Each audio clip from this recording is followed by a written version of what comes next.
History of the Quran and its manuscripts. Imagine you are holding a book in your hands. A book that claims to be the Word of God, revealed to a man in a desert over 1,000 years ago. A book that has inspired billions of people to follow its teachings, laws, and rituals. A book that has shaped the history, culture, and civilization of a large part of the world. A book that has been preserved, transmitted, and studied with utmost care and reverence. But what if I told you that this book is not what it seems? That this book has a hidden history, a history that is full of mysteries, controversies, and secrets. What if I told you that this book has undergone changes, variations, and corrections over the centuries?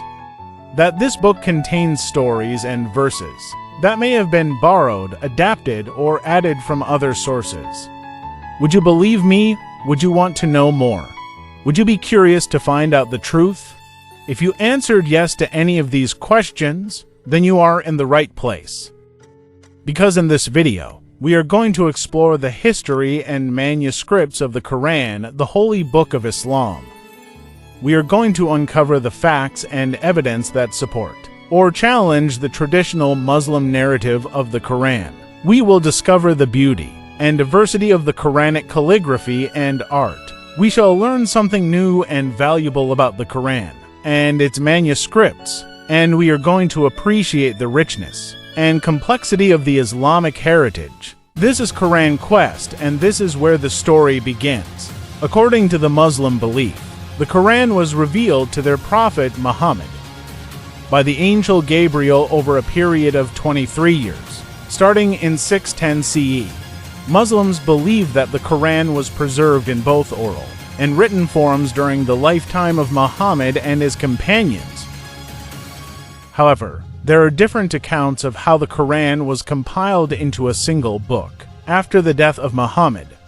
Some sources say that the first caliph, Abu Bakr, ordered Zayd ibn Thabit, one of the scribes of Muhammad, to collect all the written and memorized parts of the Quran and compile them into one volume. Other sources say that the fourth caliph, Ali ibn Abi Talib, was the first to compile the Quran shortly after Muhammad's death.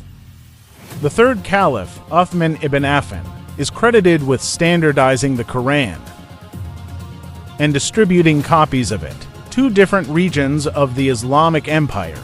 He ordered the destruction of any other versions of the Quran that differed from his official edition, which in my term could have been corrupted from its original narrative on respecting God's firstborn son, the Jewish people. This edition is known as the Uthmanic Codex and is the basis of the Quran as it exists today. However, some scholars have argued that the Quran underwent a textual evolution and that there are variations and corrections in the early manuscripts of the Quran, as I mentioned before, could have been corrupted. They point out that the Arabic script at the time of Uthman was not fully developed and did not have diacritical marks or vowel signs, which could lead to different readings and interpretations of the text. They also claim that some of the stories and verses in the Quran may have been influenced by pre-Islamic sources or later editions.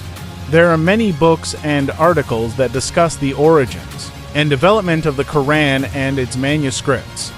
But before I end this video, I have one more question for you that may confuse you or intrigue you, challenge your beliefs, or inspire you. A question that may change your perspective or deepen your understanding. What if the Quran is not the Word of God, but the Word of man? Think about it, and let me know what you think in the comments below. Thank you for watching, and see you soon on our next quest.